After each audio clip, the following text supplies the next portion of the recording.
Hello, everyone. Welcome to the Dharma Masterclass series on teachings of oneness. I'm Niko Ana, and I am pleased, as always, to be here with you today. So we're going to get started today with setting an intention and tuning into the heart center, creating heart coherence together. So just go ahead and join me, if you will, wherever you are, whether you're seated or if you're lying back. And if you're able to close your eyes and place your hands over your heart center, go ahead and do that now. Take a nice, easy breath in through your nose and out through your nose or mouth. And just tune into your breath and start to relax your tongue onto the floor of your mouth. Just let it be really soft.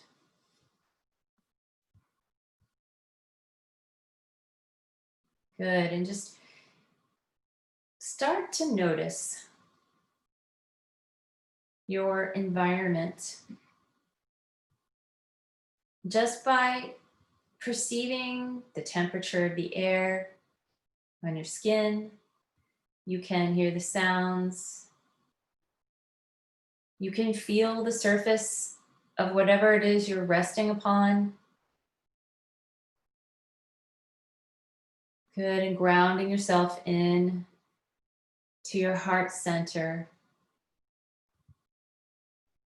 And now I'm going to invite you to imagine that you are breathing in and out through your heart center. So you can actually see, if you're a visual person, see that breath moving in and out, or you can feel it. Or if you even if you're an auditory person, you can hear your breath moving in and out. Good. Think about someone in your life that you care for deeply. Someone who, as soon as you think of them, it just brings a smile on your lips. And imagine that you are sending a beam of loving energy from your heart to their heart. Tuning into that feeling of love in your heart, sending it out to them, and allowing that feeling to magnify and grow throughout your entire body.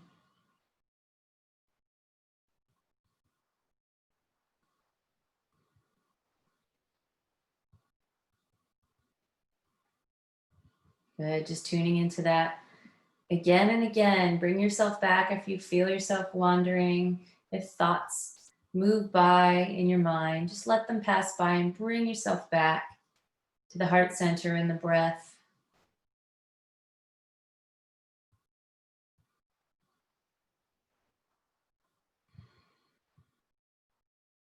And now I'm going to begin to draw your attention back into the environment that you're in, so you can see yourself.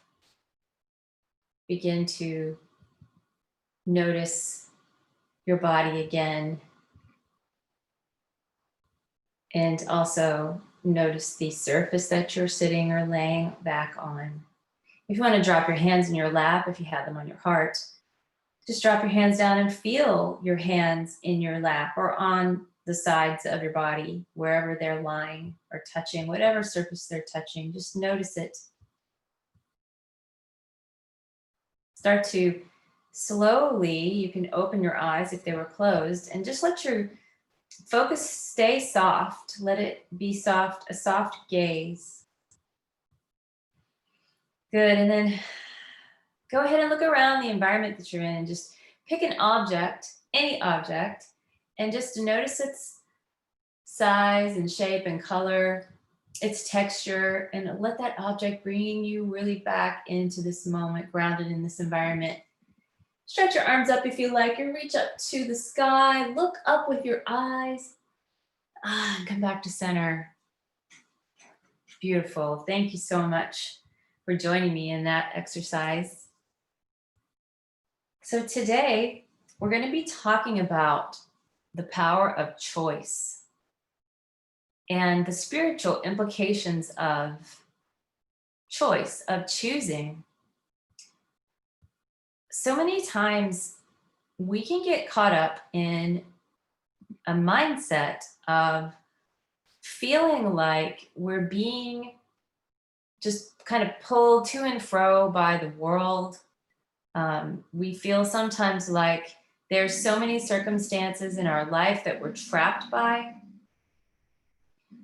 So many of us have dreams and longings and things we want to be, do, and have.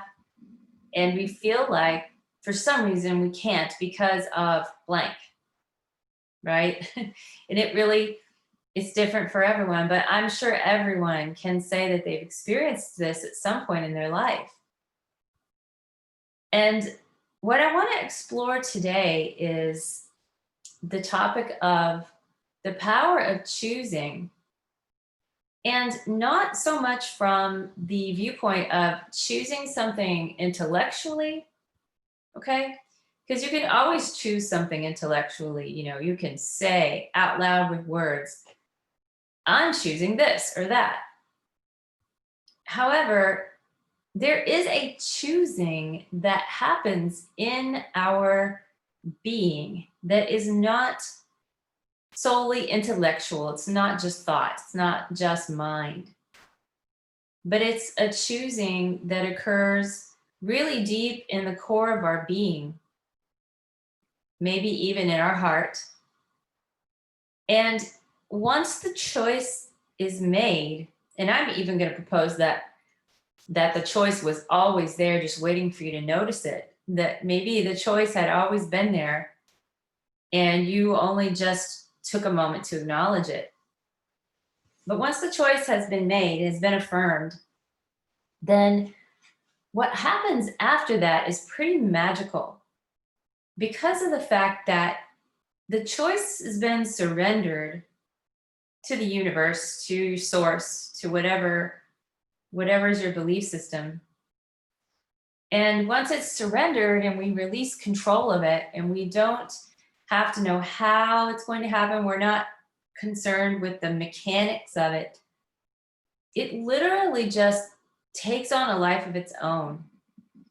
And it truly becomes the most empowering thing that can happen for us. And sometimes I feel like that it almost is more empowering to have an experience where when you surrender something, you surrender the how this is going to happen. And then in turn, the universe shows up for you in ways you never could have imagined, like hows you never could have imagined. The universe takes care of so many of the hows so that it's actually really easy for you. You just step through the doors that open. You just, take the actions that are just placed right in front of you. Things literally drop in your lap. It couldn't be more obvious what actions to take. And this is a way of being that is like a reverse engineering, sort of. I call it a reverse engineering because so many times we operate from a place of, okay, I want this, and so I'm going to figure out how to do it, and then we'll see if it works. We'll see how it turns out. We'll test it. We'll try it out. That's really like the hard work part of it. That's a lot of work, because what happens is we are coming from a place of uncertainty. Okay, we haven't actually made the choice of whatever it is we're wanting. We haven't chosen it. So we are trying it out. We're working on it. We're seeing how it goes. We're testing it out. And we don't know if it's going to happen.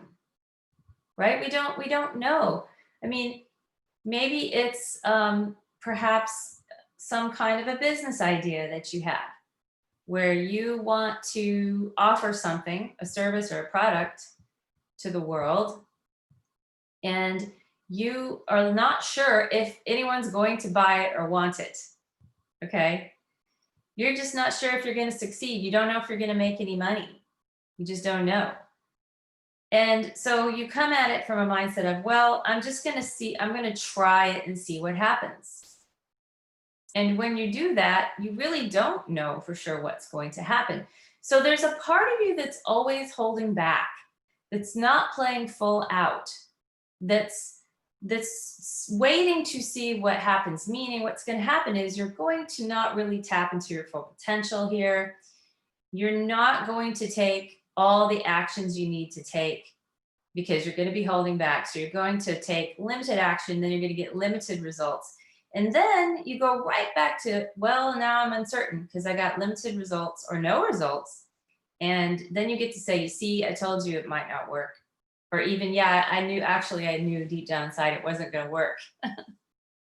Because you didn't choose it. You didn't choose it first.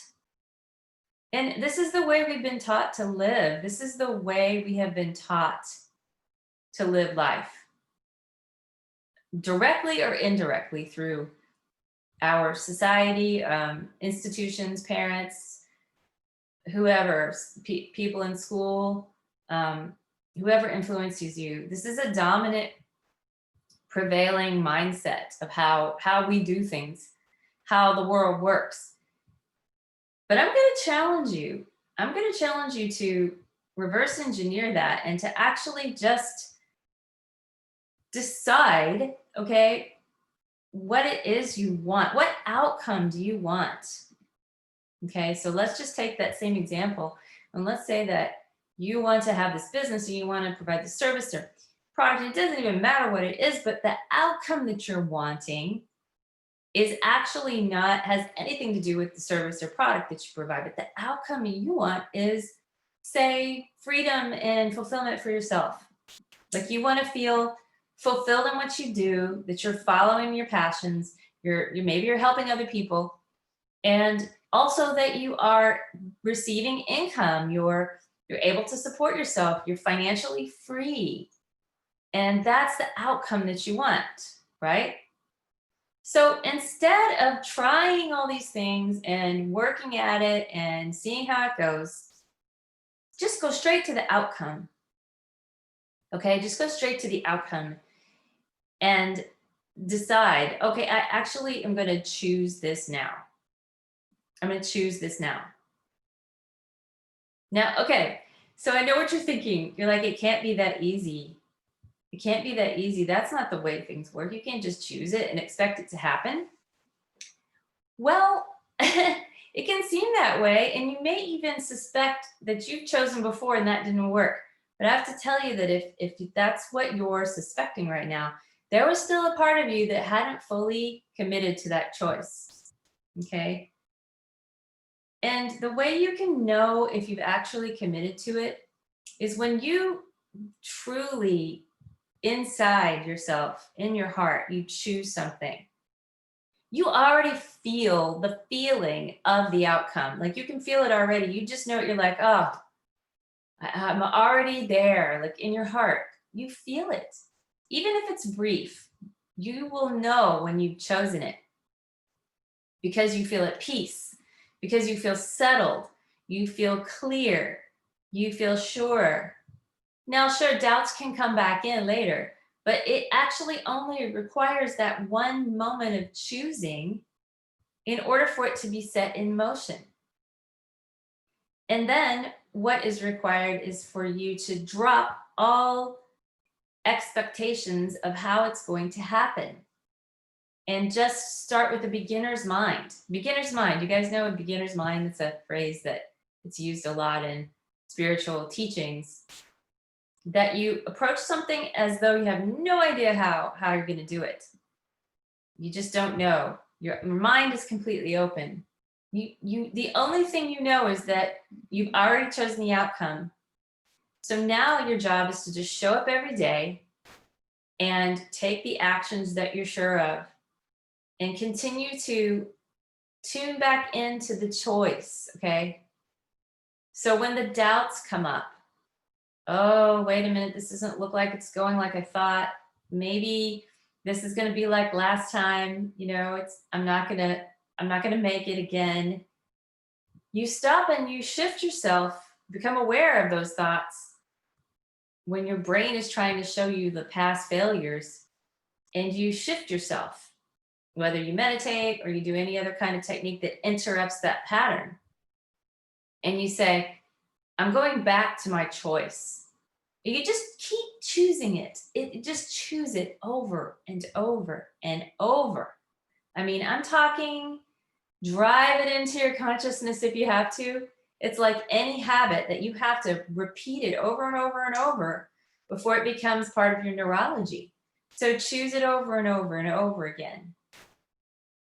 And as you do this, you build small successes every day. You move forward a little, you choose again, you take some action. The actions are clear, you choose again. And then eventually, however long it is for you, you get to that outcome and you're like, wow, I really did it. And then you realize that what got you there wasn't the hows, because maybe the hows had been there before. Maybe they'd been there before, but for some reason they didn't work for you. This time it's because you chose it. You simply chose it. So it's something interesting. I'm going to tell you a little story here. This is just a personal story of choosing. So whenever I experienced something pretty shocking in my life, it was a couple of years ago. I'll just share with you something that happened. My brother actually took his own life. He was a very disturbed, mentally ill person, and he had a lot of addictions and problems, and it had been going on for a very long time. And so he chose to end his own life. And some people may say that not a choice. I mean, when someone is mentally ill, maybe they don't have a choice. They're being run by the illness. So with respect to anyone that's listening to this that has had someone close to them do this, that has committed suicide, I just want to say, I'm not judging whether that's a choice or not. But the point of the story is that as painful as it was for me to have to, face what he did and to really look at what it meant for me in my own life, I had to really look at my own mortality. And this is a lot of times what death does in when someone close to us passes, no matter why they pass away, we look at our own mortality and we think about, wow, I'm going to die too, when you don't normally think about that. So I was faced with this, prospect of, wow, I'm looking at my own mortality and I'm thinking, what would happen if I died tomorrow? Like, how would I feel about that? So again, I had to really go through this process. And I'll just say that my brother was pretty young when he passed. I mean, he was only 39 years old at the time. And I'm 7 years older than him. So I always thought of him as my little brother, So there was that aspect of, the pain of losing someone who is young. And there's always this thought of, wow, they could have lived this whole life and they had this potential they could have fulfilled. And we feel sad, right? We feel sad that this person couldn't fulfill their potential. And I really had to look into that. And I knew my brother really well. We were pretty close. And I knew that he did have a lot of struggles around trying to fulfill his potential, trying to really live the life he wanted as the person he wanted to be. And he was always struggling with that. And he was always being overcome by the addictions and the unhealthy patterns. And it was very hard for me to watch him struggle. We all probably have someone in our life that we love so much and we have to watch them struggle, and it's difficult. But what it did for me was it made me realize that how important it is to actually acknowledge your own potential and how damaging it can be to not do this, how damaging it can be to our soul, to our heart, to our very being, to not acknowledge our full potential and express it in life. I think that sometimes our society regards this as a luxury. Like, oh, if you have the luxury of following your heart and your passions, you're really lucky. The rest of us have to, whatever, work a job or toil and struggle or even be slaves practically or literally, you know, to something or someone. So if you have the luxury of following your heart, then you're just lucky. It's just this random luck.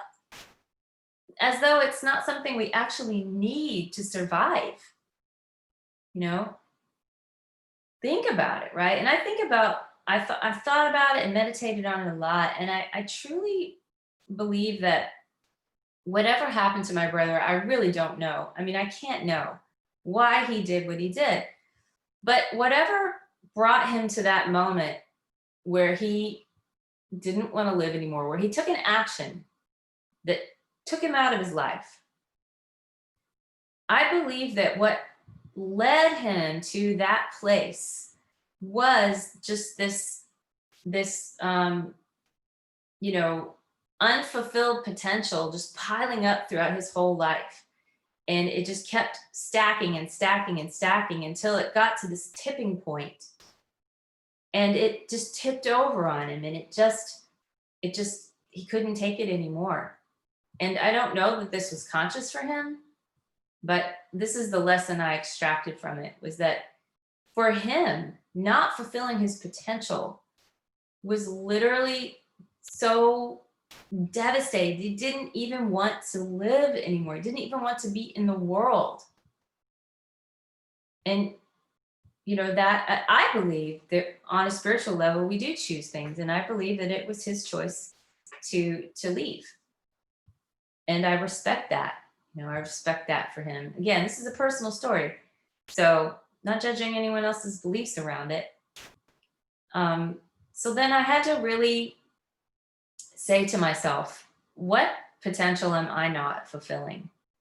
Okay. So I'm getting to the point of the story here is that in a moment, and I don't really know what moment it was, when I was in the middle of processing all that, I said to myself, I have not been truly playing full out in what I'm doing in the world. I dabbled in coaching, I dabbled in some different things. I told myself that I was doing a business and that I was, doing everything I could. But the truth is I hadn't truly chosen it yet. I was still seeing how it went. I was still in, well, we'll try some things out. We'll see how it goes. But I hadn't chosen it. And there was just something in me, it's like a switch, like a light switch. It just flipped. And it was like, because I knew that it was essential for me to make this choice now. And that my brother had brought me this incredible lesson, this profound lesson. And I just knew that I had to choose it. And I did. In a moment, I just said, that's it. I literally said to myself, that's it. I'm not living like this anymore. And I'm drawing a line in the sand and I'm choosing this path all out, and it's going to be successful. And this is going to be the way I live now for the rest of my life. This is the work I'm going to do with people. This is how I'm going to show up every day and express myself. I'm going to play full out. I'm going to be who I am, literally. I'm not going to play small. I'm not going to hold back. And I got to tell you, some pretty amazing things happened after I made that choice. I took some trainings and I got some coaches and I met some amazing people who I was able to partner with. And in the last 2 years of my life, I look back and the changes that I've made and the things I've been able to implement and the ways my life has changed are just profound to me compared to the rest of my life before that. And then just these last 2 years, I would say that I have turned my life around like 360 degrees, and not because of the trainings I took, and not because of the coaches I had, and not because of the people I connected with, but because of the choice that I made in the moment. That's how powerful it was. And the more emotion that you have in your choice. Like when you really have an emotion around, like I had a strong emotional, pull to make this choice because it was based on something emotional on my relationship to my brother and the lesson I received from his passing, right? I received a teaching, and the most profound life lesson I ever could have learned in that moment from him. And I made that choice based on that strong personal relationship with him. So the emotion was there. And that's what made the choice so powerful that it just carried me through. So yes, the trainings I took were profound and the coaching I got was amazing. And it worked. It worked. Why? Because I chose it. And I just knew that whatever I did in the future was going to get me to where I had chosen to be. And it did. And I think that's probably why I played full out. I totally showed up for myself. I followed the directions of my coach. I did the work. I did what others were telling me to do that were where I wanted to be. I got mentors, right? I decided to take guidance from others who were doing what I already want to be doing. Also, at the same time, I was being my own guide. I was learning to lead myself.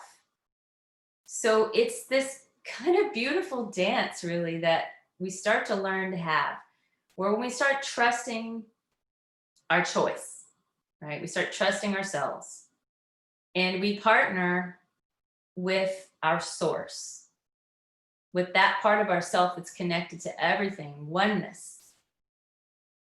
We learn to lead ourselves forward. And we allow others to guide us.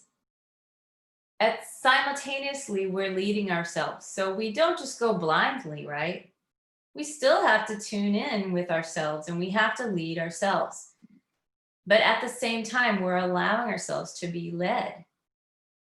And again, it's a beautiful dance. And when we're able to make this balance in our life and we're able to trust the partnerships and relationships and the things that show up for us, when we're able to just trust and just follow through and use that internal guidance, then we can just experience what it is to surrender to the universe, to surrender our path and experience this incredible joy of getting to the outcome that we chose.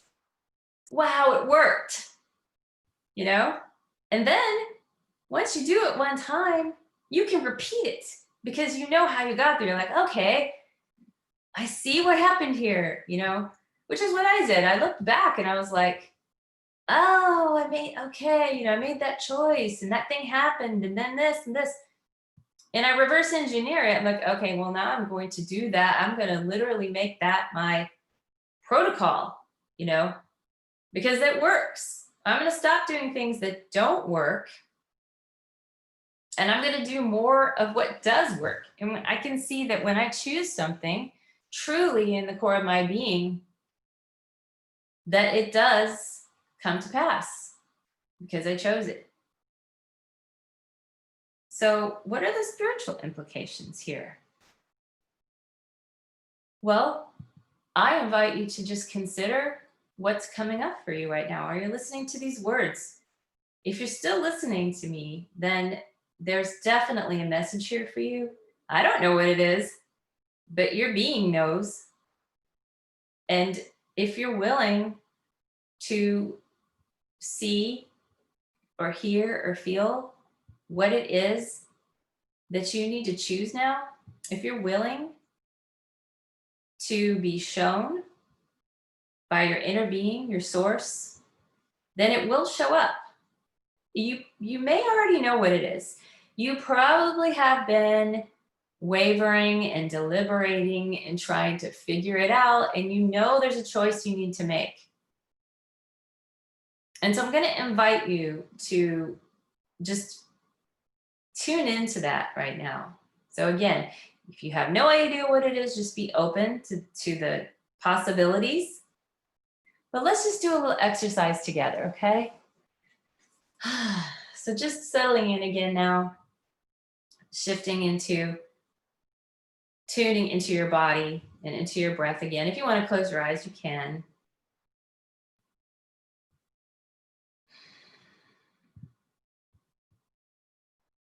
And then I'm going to invite you to just ask yourself now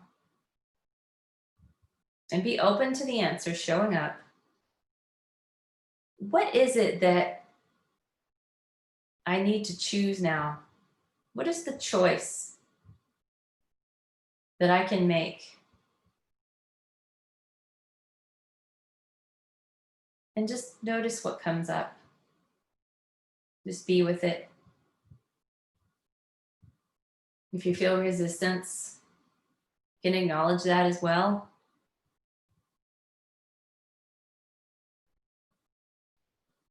Just allowing it to show up and show itself to you.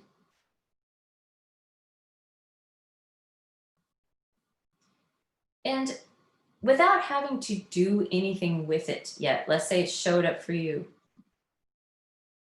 And you're like, here it is. Okay, what do I do now? We're not going to do anything with it. We're just going to let it be there. Just noticing it.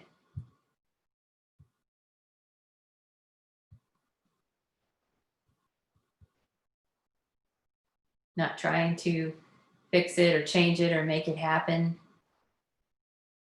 Because the mind will probably try to go into that mode. But the longer you can sit with it without trying to make it happen, the longer you can just sit with it, the closer you are to choosing it. Maybe you already have. And I'll invite you to either choose it now, right now. Why not? Or if it doesn't feel safe to choose it, then allow yourself some space around that. And just say, even though it doesn't seem safe to choose this right now, I can always choose it another time. It can just sit there until you're ready. If you're willing, you can even say an affirmation to yourself. Is that I'm willing to let it be safe to choose this now. And I'm willing to release whatever is stopping me from choosing this now. And I release anything and everything that's an obstacle from choosing this now.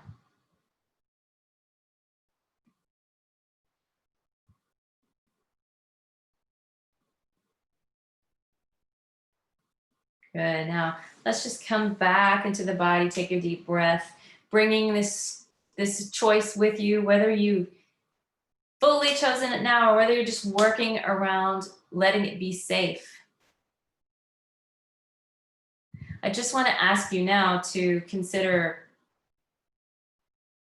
again, your spiritual path here, your spiritual life, which is just the same as regular life, right? It's all the same. How does this relate to our spiritual path? Well, I'm going to go back to the story I told you about my brother, because life itself, right, is the energy of spirit moving through matter. Okay, so if we're not our bodies, right, but we live in this body like it's a house, but our consciousness moves through it and expresses through the body. And the body has to be healthy, right? In order to house us, in order to house our consciousness, our spirit, whatever you want to call it. Now, what happens when the house gets unhealthy? Right? Like if our bodies become unhealthy, it's difficult to be in it. It's difficult to live in it. Causes problems. We may not be able to express ourselves fully because of the limitations of the body. right? When you're sick, you don't feel well, or you're actually like injured or something like that. And it makes it hard to really fully show up in your body and be you, right?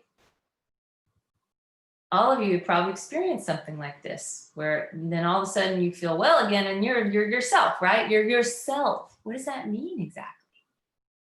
Well, it's your consciousness can really show up in the body and express, and you're vital again. But what happens when you perceive that you're not getting to do what you truly want to do, or what makes you feel good, right? Because I'm going to tell you, whatever that choice is, that's the thing that connects you to yourself. That choice, that potential. And what happens to the mental state when you are putting a lid on it, when you're pushing it away, when you're telling yourself you can't have it, when you're doing things that don't bring you joy, or joy killers, right? When you're choosing something else, when you're choosing to be a slave to something instead of fulfilling your potential. How does that feel? To your mental state's not so good, right? It causes stress. It causes stress on the body. And then the body responds by creating a certain neurochemistry that is harmful to the body over time. It's fine in a moment when you're stressed about something and you just need to respond, but we've talked about this before. If the stress response gets stuck in a pattern, in a loop, the chemicals that are being released are harmful over time to the body. It's not meant to be a sustained state.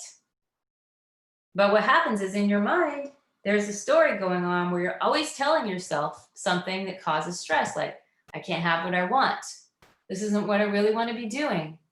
You know, this, I feel bad about what I'm doing. It makes me feel compromised, or it's boring, or I'm unhappy, or whatever it is, and the story is running in your mind all the time under the surface.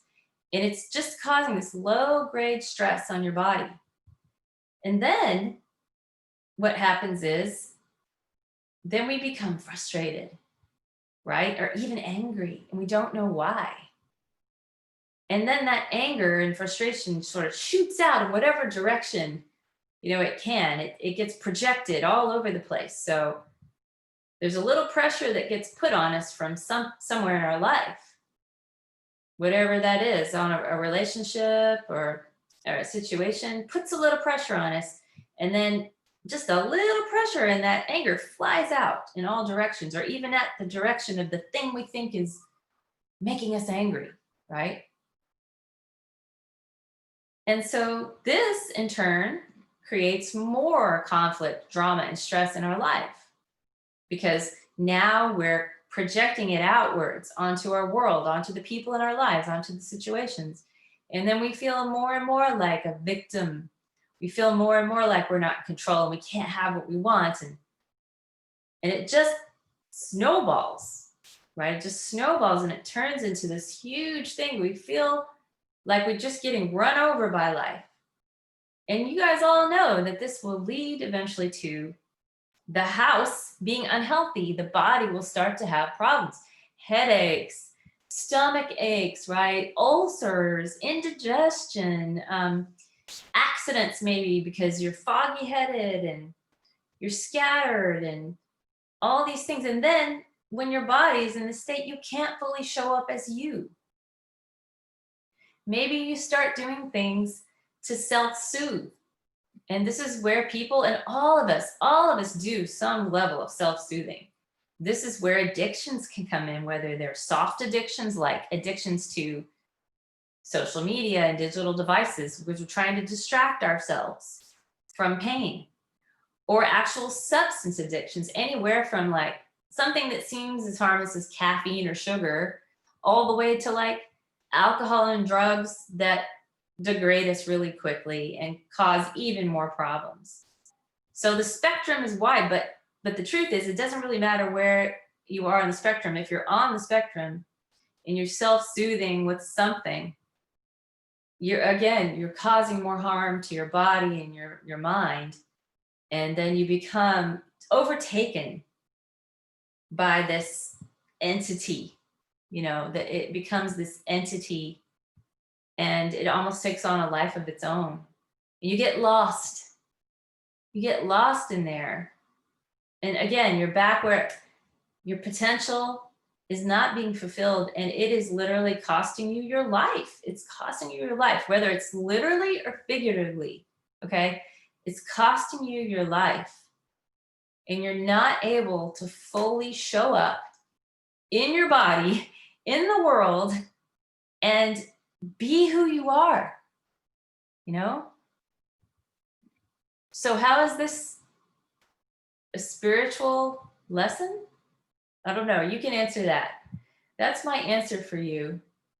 That's my answer for you, is that